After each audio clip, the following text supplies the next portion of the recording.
בלוח השנה המוסלמי, ואני רוצה לאחל לכולכם שנה טובה במיוחד.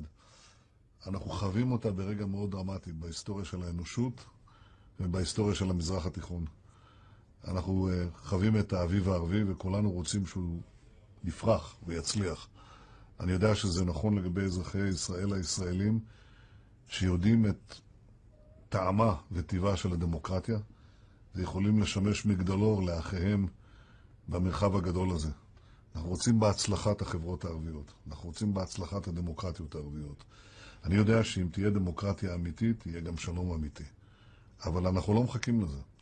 אני הייתי מבקש בהזדמנות הזאת גם לקרוא לשכני הנשיא עבאס. שב איתנו לשלום. שב איתנו למשא ומתן. עכשיו. ללא תנאים. כאן ועכשיו. שני העמים שלנו מחכים, מייחלים, שאנחנו נעשה את המעשה הזה. אני יודע עד כמה זה קשה. אני יודע שיש הרבה מגבלות, אני יודע שיש הרבה ספקות. אנחנו נוכל להתגבר על זה רק אם נשב איש עם רעהו, ועם שליחנו, וננסה להתגבר על המכשול ולתת עתיד של שלום, לא רק לשני עמנו, אלא גם בראייה כוללת לאזור כולו. אני רוצה אזור של דמוקרטיה, ואני רוצה אזור של שלום. ואני רוצה לברך אתכם בשלום.